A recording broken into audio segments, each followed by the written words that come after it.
우리 오늘은 성막에 관한 두 번째 강좌입니다. 우리 먼저 출애굽기 25장 8절과 9절 말씀 우리 다 같이 함께 읽습니다.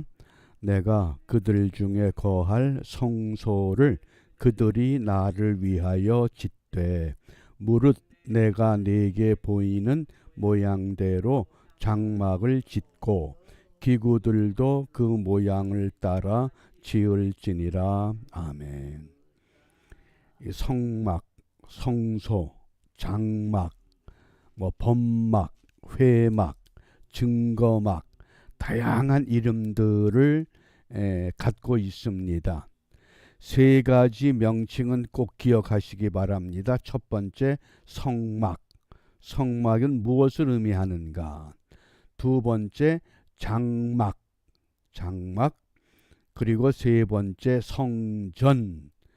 그래야 이 성막과 장막과 성전, 이것이 교회로 연결이 됩니다. 오늘 우리가 살고 있는 시대를 교회 시대라고 합니다. 성경적으로 보면 교회 시대는 마지막 시대입니다. 왜? 더 이상 교회 외에는 다른 것이 없기 때문에. 성막으로 시작해서 장막으로 잠시 있다가 성전이 되었고, 그 성전이 주님이 오셔서 교회를 세우셨고, 이제 마지막 요한계시록 21장에 새 하늘과 새 땅이 도래할 때 새 예루살렘이 하늘로부터 내려옵니다. 우리가 이 성경의 큰 흐름을 잘 간직을 하시고, 그러므로 어떤 분이 그런 이야기를 하셔요. 빨래를 짜면 물이 나온다. 성경을 짜면 무엇이 나올까요? 성경을 짜면 피가 나온다고 합니다. 구약 성경을 짜면 짐승의 피가 나오고, 신약 성경을 비틀면 예수님의 피가 나온다. 그 결국은 성경은 무엇입니까? 예수님의 피에 관한 말씀, 그게 복음입니다. 그래서 주의 보혈 능력 있도다. 그러므로 이 성막이 세워지기까지의 아담과 하와에게 가죽옷을 입히셨고, 세상의 죄악이 관영할 때 노아를 통해서 잣나무를 켜서 방주를 만들게 하시고, 방주 안팎에 무엇을 바르라고 했습니까? 역청, 코페르. 그 코페르가 속죄라고 하는 뜻이 됩니다. 그리고 애굽에서 노예 생활하던 히브리 백성들, 남자가 태어나면 모두 죽여야 한다고 할 때 하나님은 기적같이 모세를 갈대 상자에 담아서 강가에 던졌습니다. 그 모세가 담겼던 그 방주에도 역청과 나무 진을 안팎으로 칠했습니다. 그 역청, 코페르라고 하는 이 속죄, 그리고 광야에 들어와서 하나님께서 성막을 세우게 하셨습니다. 그 그래서 성막이 왜 중요하냐? 구약과 신약의 모든 장수를 더하면 1189장이라고 그랬습니다. 1189장. 그 가운데 성막에 관한 말씀이 무려 50장입니다. 창세기가 1장부터 50장까지 있죠. 그러니까 그만큼 많은 분량이 성막에 관한 말씀이다. 단일 주제로서는 가장 많은 분량을 할애하고 있습니다. 그만큼 성막이 중요하다고 하는 의미입니다. 그러면 구약과 신약의 모든 성경의 절수는 얼마나 될까요? 31,102절입니다. 31,102, 102절. 재미난 일화가 있어요. 영국의 킹 제임스 왕이 킹 제임스 성경을 편찬합니다. 그래서 킹 제임스 성경을 사용하는 사람들은 킹 제임스 성경만이 성경이다, 그런 고집을 부립니다. 그 킹 제임스 왕이 그 성경을 편찬한 후에 감옥에 갇혀 있던 어떤 사형수가 제임스 왕에게 편지를 보냈다고 합니다. 편지의 내용인즉, 왕이시여, 각하가 편찬한 그 위대한 성경을 내가 사형수로서 마지막 그 책을 한번 다 읽고 사형을 받기를 원합니다. 그러니까 왕이 얼마나 기특하겠어요. 그래, 사형수지만은 책을 한 권 전달했습니다. 한 달이 지나고 두 달이 지났습니다. 다 읽었느냐? 아직 다 못 읽었습니다. 1년이 지났습니다. 다 읽었느냐? 아직 다 못 읽었습니다. 너 어떻게 성경을 읽는데 아직도 못 읽었느냐? 예, 제가 하루에 한 절씩만 읽습니다. 그러면 몇 년 걸릴까요? 31,102절. 무려 한 85년 걸립니다. 그러니까 이 사형수는 사형 집행을 당하지 않고 감옥에서 자연사할 수밖에 없다는 겁니다. 그게 성경에 얽힌 재미난 이야기입니다. 그러면 우리가 1189장의 그 모든 장수에서 50장이라고 하는 이 많은 성막에 관한 메시지, 적어도 그 메시지에 우리가 큰 줄기는 가지고 있어야 됩니다.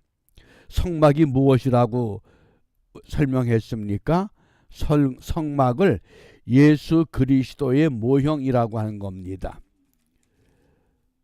구약은 오실 메시아라고 하면 그 메시아에 대한 모형들이 다양한 모습으로, 다양한 말씀으로 우리에게 소개가 됩니다.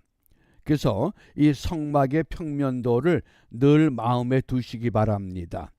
동쪽에 출입문이 있고, 출입문에 들어오면 번제단, 노수로 만든 번제단, 번제단을 지나면 물두멍, 그리고 물두멍을 지나서 성소에 들어가면 오른쪽에 떡상, 왼쪽에 금촛대, 7촛대라 그러죠. 메노라라고 하는 것. 그리고 지성소로 들어가는 휘장 앞에 분향단, 그리고 지성소에 들어가면 법궤. 그래서 문, 번제단, 물두멍, 떡상, 금촛대, 그 다음에 분향단, 법궤, 이 7가지 기구들이 무엇을 의미하는가를 우리가 마음에 새겨두시기 바랍니다. 계속 이 성막을 강의하면서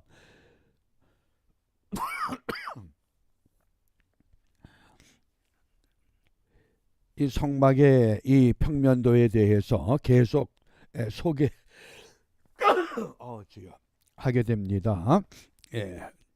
자, 성막은 예수 그리스도의 모형이다. 문은 예수님을 만나는 자리입니다. 내가 양의 문이라고 하셨습니다. 번제단은 속죄의 제물을 바치는 자리. 그래서 죄의 문제가 해결되는 거룩한 곳입니다. 예수를 만나서 죄의 문제를 해결을 하고 물두멍에서 손과 발을 씻되 그 물은 곧 영원히 목마르지 아니하는 물, 약속하신 보혜사 성령. 그러므로 성령의 인침을 받고 떡상에서 생명의 떡, 생명의 말씀으로 무장하고 등대 세상의 빛으로 살다가 분향단에서 하나님께 올라가는 기도를 드리고 그 다음에 지성소에 들어가서 하나님을 만나게 된다. 누굴 통해서? 예수님을 통해서. 예수님을 통해서 마지막 하나님을 만나게 되는 이것을 우리가 성막이라고 하는 겁니다. 그래서 이 성막의 이 3가지 명칭, 성막, 장막, 성전. 죄송합니다. 갑자기 재채기가 나와서 이 성막과 장막과 성전 요 세 용어를 잘 구분하시기 바랍니다. 성막은 성소와 지성소로 구분되죠. 그래서 지성소에는 뭡니까? 법궤, 언약궤라고 하는 그 법궤가 있는데 그 법궤의 뚜껑을 뭐라 그랬어요? 속죄소, 시은좌, 은혜를 베푸는 자리. 그래서 하나님을 만나는 곳이다. 그러므로 그 언약궤의 그 언약궤, 그 법궤라고 하는 것, 그것이 성경적으로 보면 예수님께서 이 땅에 처음 재림하셨던 초림 예수를 상징하는 그런 상징의 표현이 됩니다. 그 다음에 장막이라고 하는 이 오헬이라고 하는 이 단어, 성막을 히브리어로 미식한 그럽니다. 근데 이 장막은 오헬입니다. 왜 장막이라고 그러느냐? 블레셋과 이스라엘이 아벡이라고 하는 곳에서 전투를 벌였습니다. 그런데 그만 전투에서 이스라엘이 패배해서 군사 한 4,000명이 희생을 당합니다. 그러니까 이스라엘 장로들이 모여서 왜 우리가 블레셋 저들에게 패하느냐? 패한 원인이 어디에 있느냐? 그러자 결론을 이스라엘 장로들이 하나님의 법궤가 우리 진영에 없기 때문에 우리가 패한 것 아니냐. 하나님의 법궤를 모셔오자. 그래서 실로에서부터 에베네살, 그 이스라엘 군사들은 에베네셀의 진을 쳤고 블레셋 군사들은 아벡의 진을 치고 있었습니다. 그러자 갑자기 이스라엘 진영에서 거대한 함성이 울립니다. 얼마나 함성 소리가 컸든지 블레셋 진영에서 땅이 진동했다 그랬습니다. 갑자기 패잔병들이 그렇게 열광하고 환호하니까 블레셋 진영에서 도대체 이스라엘 진영에 무슨 일이 일어났느냐? 그러니까 정탐꾼이 이야기하기를 저들의 신이 진영에 도착했습니다. 그러니까 여호와의 신이라고 하는 그 신이 그동안의 애굽에서부터 광야에서부터 행해오던 일들을 알기 때문에 블레셋 진영에서 다시 작전회의를 합니다. 자, 우리가 저 이스라엘의 노예가 될 것이냐 아니면 우리가 힘을 모아서 저들을 공격해서 이스라엘을 이길 것이냐. 그러자 블레셋 진영에서도 그래, 우리가 한번 싸워보자. 그리고 전투를 다시 벌였는데 결국은 블레셋이 승리합니다. 승리하는 것뿐만 아니라 이스라엘의 보병에 약 3만 명이 전사했다는 겁니다. 그리고 그들이 실로에서부터 모셔왔던 법궤를 블레셋에게 빼앗깁니다. 그게 무슨 역사입니까? 성막에 있어야 할 법궤가 없으면 성막은 뭐가 됩니까? 그게 장막이라는 겁니다. 이 용어를 잘 이해하셔야 됩니다. 그냥 우리가 장막 그러면 이동식 텐트라고만 기억을 했는데 성경적인 그 역사의 의미를 놓고 보면 성막과 장막이 확연히 구분되는 겁니다. 장막은 무엇이다? 법궤를 빼앗긴 성막이 장막이 된 겁니다. 왜? 법궤가 없으니까. 그러면 그 법궤를 빼앗긴 이 이스라엘 진영에서는 엘리의 두 아들 홈니와 비느하스가 죽습니다. 이스라엘이 패했다고 하는 소식을 듣고 엘리 제사장도 의자에서 떨어져 죽습니다. 아주 비참한 역사가 시작이 됐습니다. 그 블레셋 사람들이 얼마나 승전가를 부르면서 법궤를 들고 제일 먼저 그들이 다곤 신상이 있는 아스돗에 법궤를 갖다 놨습니다. 그리고 그 다음날 보니까 아스돗 신상이 땅바닥에 엎드려 있습니다. 다시 일으켜 세웠습니다. 그 다음날 또 보니까 모가지가 떨어지고 손발이 떨어지고 몸뚱이만 남아 있습니다. 바닥에. 그러자 아스돗 사람들이 이거 불길한 징조다. 여호와의 신이라고 하는 법궤가 여기 들어와 있기 때문에 우리에게 이상한 일이 벌어지는 것이다.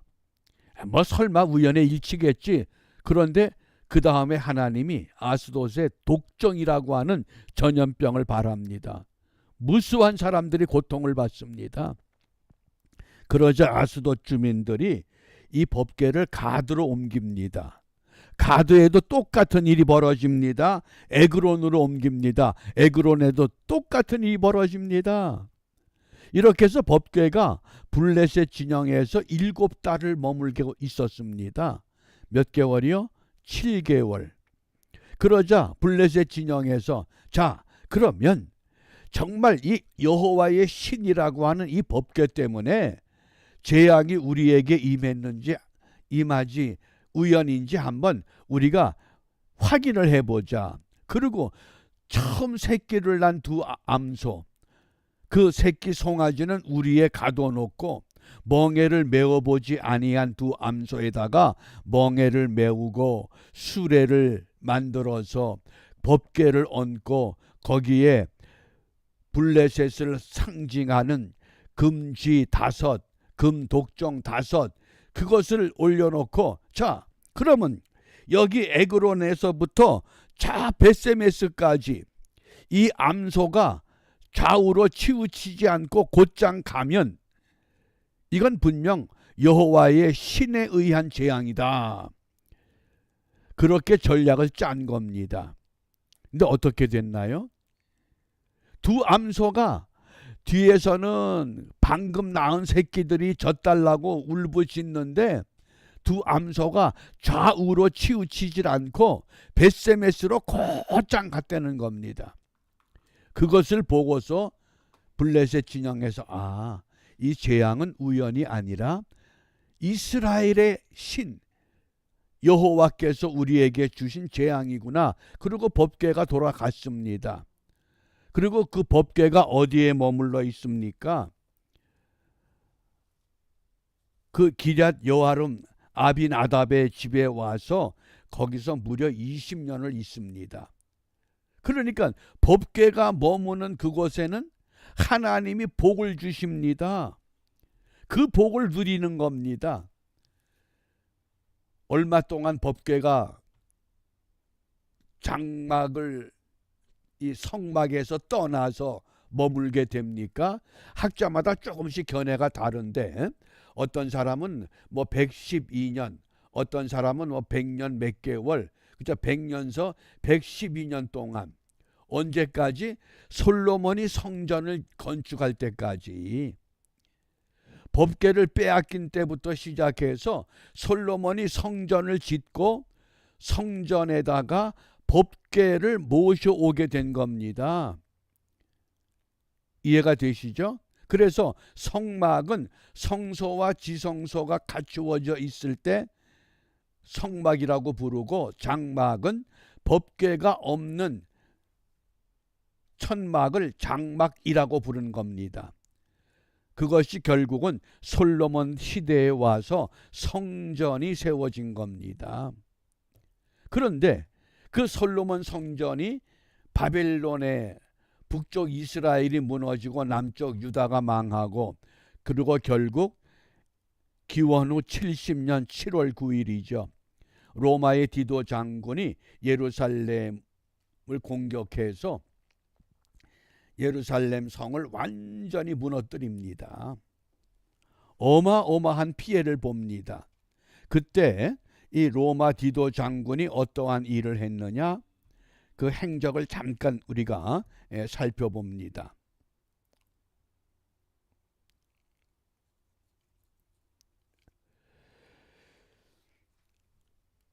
이 디도 장군이 예루살렘 성전에 그 솔로몬 성전이 사용된 금이 성경에 금 10만 달란트라고 그랬습니다.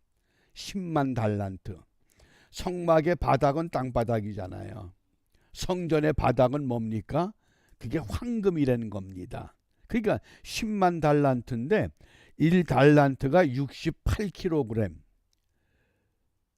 제가 잠깐 오늘 금 시세 금 골드바 1kg짜리가 85,750불입니다. 그러면 680만 킬로면 돈이 얼마겠어요? 그 어마어마한 금을 다 뜯어간 겁니다. 로마의 디도 장군이. 이해가 되셔요? 왜? 그 당시 로마가 전 세계를 제패하고 있는데 장군들이 각 전투 지역에 나가서 승리하고 돌아올 때에 큰 공을 세우면은 그 공을 세운 장군을 위해서 개선문을 세워주는 겁니다. 디도 장군의 개선문이 가장 아름다웠다고 그럽니다. 콜로세움 그 거대한 경기장 앞에 세워져 있는데 어떤 공에 의해서 개선문을 세워주느냐? 적군을 많이 죽였을 때, 금을 많이 빼앗아 올 때, 노예를 많이 포획한 때, 이 세 가지 공이 업적이 세워지면 개선문을 세워주는데 디도 장군이 예루살렘을 무너뜨리고 그거 엄청난 금을 가지고 로마로 돌아올 때 그 성전이 헤롯 때는 헤롯이 보수하고 있었잖아요. 46년 동안 계속 보수하면서 얼마나 화려했는지 모른다는 겁니다. 왜? 그만큼 많은 금이 성전에 사용되었기 때문에. 그러니까 이 디도 장군이 개선 장군이 되어서 로마에 들어오면서 이 디도 장군이 그 환호하는 군중들을 향해서 이렇게 연설했다고 합니다. 이스라엘의 하나님은 바다에서는 승리하는 신이다. 왜? 홍해, 요단강, 이런 강을 건너서는 다 승리하는데 내가 예루살렘을 헐어뜨릴 때는 아무것도 하지 못했다. 그러니까 바다에서는 능한 신이지만은 땅에서는 능하지 못한 신이다. 그리고 연설을 했다는 거예요. 그러니 로마 이 군중들이 디도 장군을 얼마나 환호했겠는가. 제가 지금 정확한 숫자를 몰라. 이때 예루살렘에서 죽은 수와 또 노예로 포획한 수가 어마어마하더라고요. 그런데 전능하신 하나님이 이 디도 장군을 어떻게 무너뜨리느냐. 그렇게 막 연설하고 막 열광을 할 때에 공교롭게도 작은 모기 한 마리가 이 디도 장군의 코를 통해서 뇌 속에 들어갔대요. 그래가지고 이 뇌에서 모기가 앵앵앵 되는 거예요. 그러니 모기가 앵앵 되니까 잠을 잘 수가 있어요. 마음이 편해요. 얼마나 괴로운지 이거 해결을 못 한다는 거예요. 그러다가 어느 날 대장간을 지나가는데 대장간 그 대장장이가 철 연장을 만들기 위해서 시뻘겋게 달군 쇳덩어리를 쇠망치로 탕탕 내리치니까 갑자기 뇌 속에 있던 모기가 깜짝 놀래가지고 찍소리를 못하더래요. 땅 그러면 앵소리가 멈추고 땅 그러면 멈추고. 그래서 디도 장군이 대장장이를 너 오늘부터 이거 하지 말고 내 곁에서 망치로 철을 쳐라. 그러니까 치니까 조금 괜찮은데 시간이 지나니까 어떤 문제가 생겨요. 모기 소리보다 쇠망치 소리가 더 큰 거예요. 쇠망치 소리에 노이로제가 걸렸다는 겁니다. 그래서 결국은 모기 때문에 죽었다는 거예요. 아주 유명한 일화가 있어요. 디도 장군에. 예?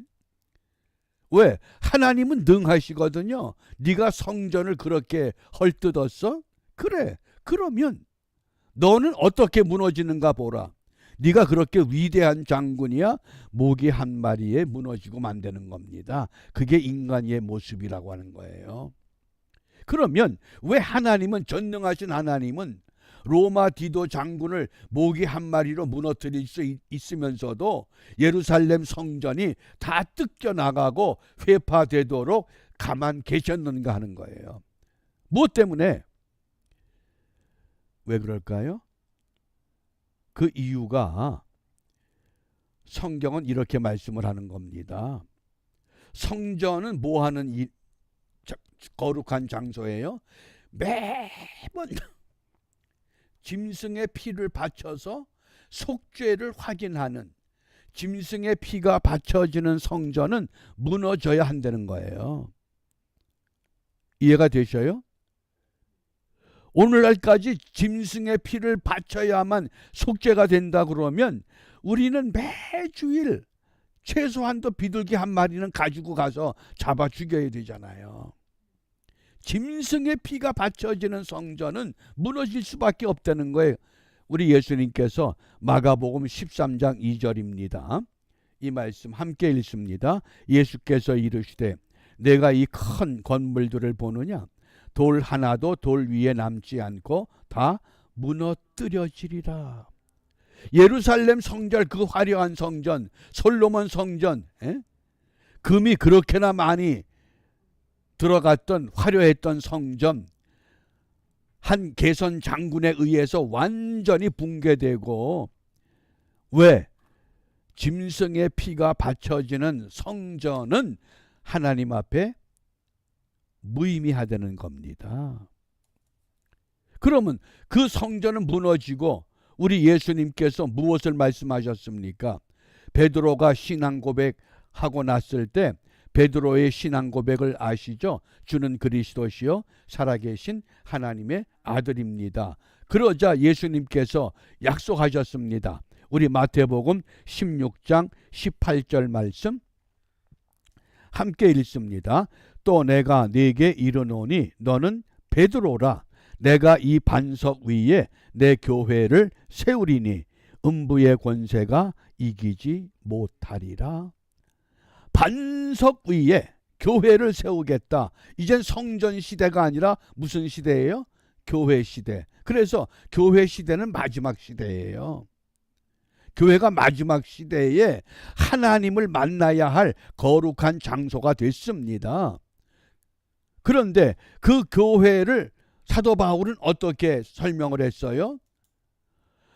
우리 한 사람 한 사람 그리스도인들의 그 마음속에 하나님의 영이 거하는 거룩한 전이다 그랬어요.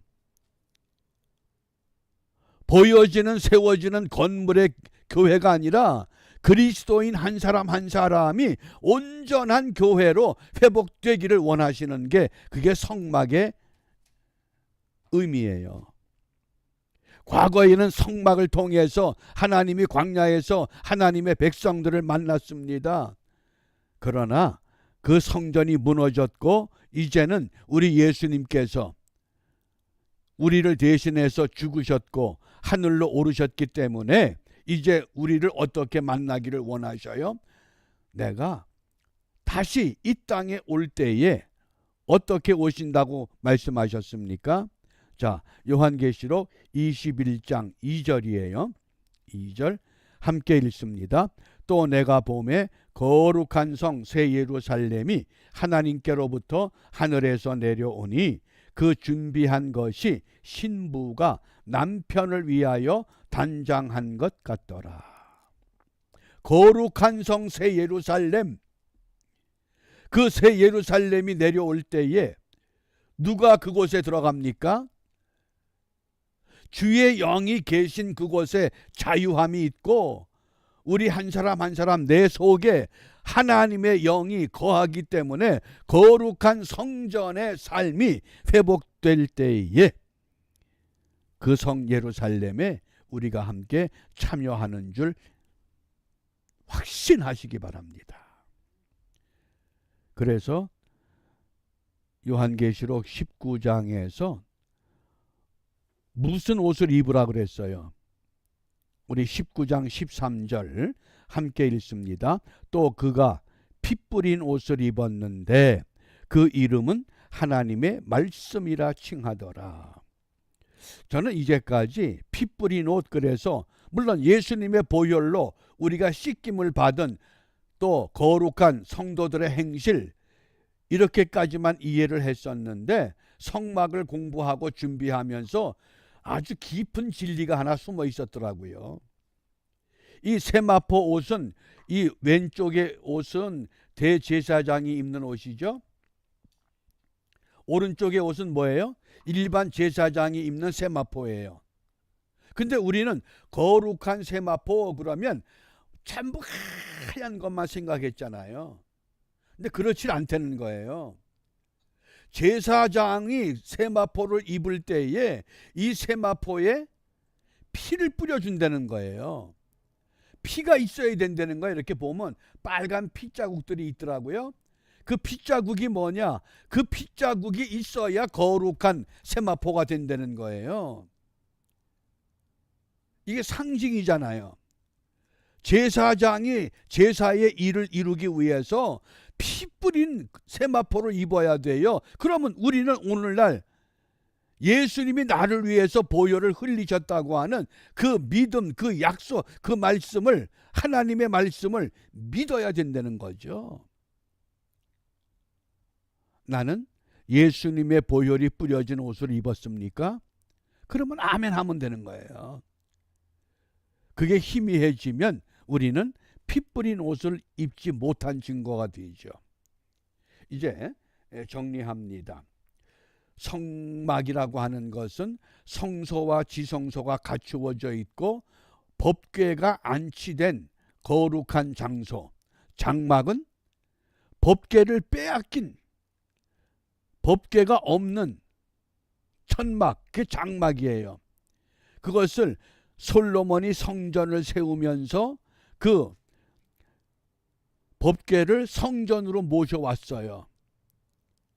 드디어 성전에서 하나님을 만나게 됐어요. 그런데 그 성전이 바벨론에 의해서 회파됐고 수르바벨 성전으로 재건됐고 예수님 당시에 헤롯이 다시 재건하고 있었죠. 그 엄청난 금을 다 뜯어갔던 로마의 디도장군, 개선 장군 같았지만은 가장 작은 모기 한 마리에 의해서 그가 죽임을 당했다 그러면 오늘 전능하신 하나님, 우리를 죄 가운데서 구원하시고 이 교회 시대에 어디 있든지 믿음의 사람으로 거룩하게 살아가도록 오늘도 우리를 붙드시고 우리를 위해서 말할 수 없는 탄식으로 간구하십니다. 사랑하는 아무개야, 내가 너를 위해 피를 흘렸노라. 내가 거룩한 하나님의 사람이 되기를 원하노라.